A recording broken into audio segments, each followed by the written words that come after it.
Le CAC 4423 en légère hausse, plus 0,46, ça va un tout petit peu mieux après une séance vraiment très compliquée, Aziz. Oui, ça va un peu mieux effectivement. On l'a dit dans la nuit, effectivement, en Asie, on a vu des indices chinois qui ont rebondi grâce à l'intervention des autorités chinoises qui ont relevé le pivot du yuan, qui ont continué d'injecter de l'argent masse pour justement soutenir les marchés. C'est salué ce matin par l'ouverture européenne, même si on le voit bien, le rebond est assez mou, que ça se fait dans de plus faibles volumes qu'hier. Je rappelle qu'à cette heure-ci, à peu près hier, on était proche du milliard, alors qu'on est à quasiment 600 millions aujourd'hui. Et puis vous voyez bien techniquement que même si on a un rebond, on n'arrive pas à passer ce seuil des 4450. C'est le seuil pivot pour la journée, et si on arrive à passer ce seuil-là, on pourrait aller chercher un peu plus haut aux alentours des 4490, voire 4500. Mais c'est vrai que c'est un rebond technique. On a quasiment perdu plus de 5% depuis ce matin, depuis le début de l'année, et donc ça ne m'étonne pas de voir un petit rebond technique. On va tout de suite demander son avis, son analyse à Jean Amar de la cellule Info d'Experts chez Bourse Direct. Bonjour Jean. Bonjour.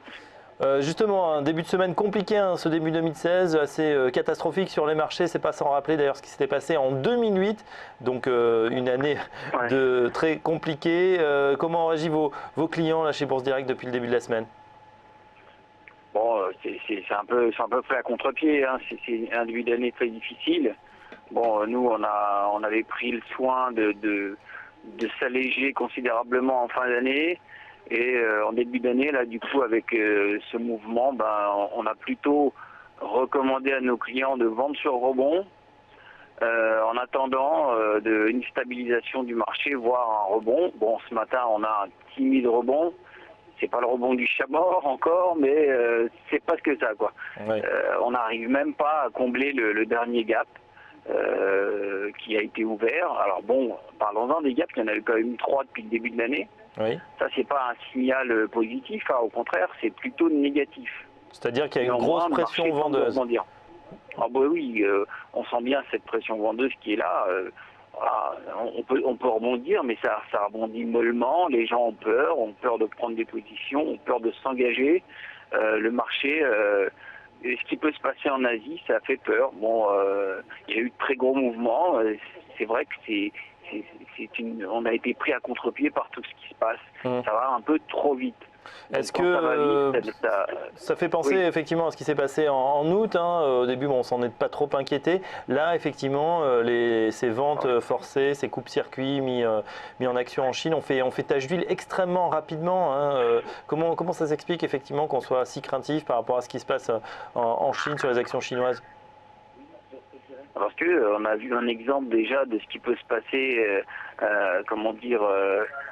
avec tout ce qu'on a eu en Grèce. C'est un petit pays, ça a duré longtemps, ça nous a mis dans une situation très délicate avec tout ce qui aurait pu se passer en Europe, etc. Là, c'est encore pire, c'est le monde, l'Asie, c'est central quand même. Il y a les États-Unis, mais il y a aussi l'Asie, avec la Chine.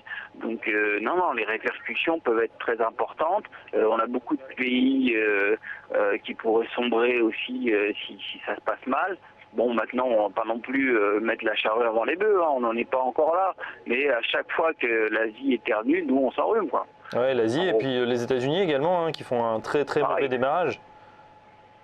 Exactement. Bon, c'est marrant parce que là, les États-Unis, habituellement, on les suit, et là, c'est eux qui nous suivent. En général, quand les marchés européens baissent, il y a les Américains qui suivent derrière, alors qu'habituellement, c'est l'inverse. C'est ce qu'on peut observer depuis le début de l'année, en tous les cas. Oui, avec une valeur emblématique, hein, c'est Apple évidemment qui baisse énormément également, qui est passé en dessous des 100 $. Là aussi, c'est un facteur qui inquiète quand la plus grosse capitalisation est en train de baisser. On est à moins 8%, 8,5% depuis le 1er janvier. Exactement, on a vu cette valeur revenir sur les plus bas de plus d'un an et ça pèse énormément sur le Nasdaq. On a bien vu hier le Nasdaq baisser de 3%. C'est une baisse qui n'avait pas été vue depuis un moment déjà. Alors Jean-Amar, vous êtes au cœur des marchés, on entend d'ailleurs la table de trading juste derrière vous. Comment réagissent justement les clients? Est-ce qu'on a des gens qui sont aussi inquiets, qui commencent à être aussi inquiets qu'en 2008? Est-ce qu'il y a des gens qui soldent l'ensemble de leur portefeuille? Est-ce qu'il y a eu un peu de panique cette semaine ou pas encore finalement? La panique non, sauf ceux qui ont pris parti d'utiliser l'effet de levier et dans ce cas-là, si vous voulez, l'allègement est obligatoire puisqu'il faut tenir ses positions et il faut être en parité avec l'effet de levier qu'on a choisi. Donc au fur et à mesure, on va d'autorité alléger les positions et là, si vous voulez, plus les marchés baissent, c'est comme un effet, ça entraîne la baisse dans ces cas-là, puisque les positions, ceux qui ont pris des positions un peu trop importantes sont obligés de s'alléger. Ils sont obligés de déboucler, effectivement.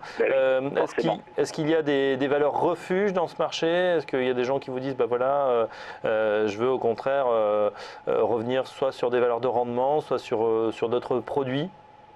Oui, on pense souvent à un liquide, des valeurs qui ont du rendement, effectivement, sont les plus recherchées, entre guillemets, hein, parce que bon, là, on va pas se précipiter quand même pour acheter.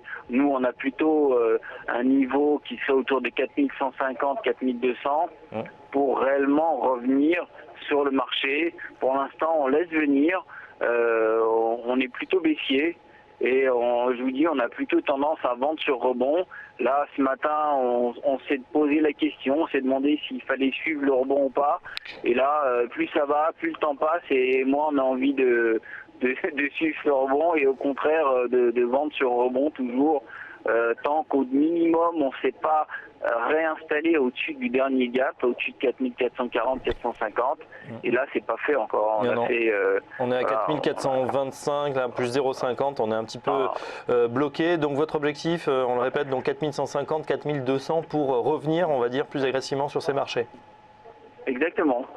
Voilà, et pour l'instant, effectivement, c'est la baisse qui domine, hein, et vous n'êtes pas le premier à nous le dire. Effectivement, les 3 gaps baissiers qui ont été ouverts plaident en faveur d'une poursuite de ce mouvement de consolidation. On n'est pas encore dans la capitulation ni dans le crack, mais ça commence à y ressembler. Il ne faudrait pas qu'on fasse trop de semaines comme ça, comme cette première semaine.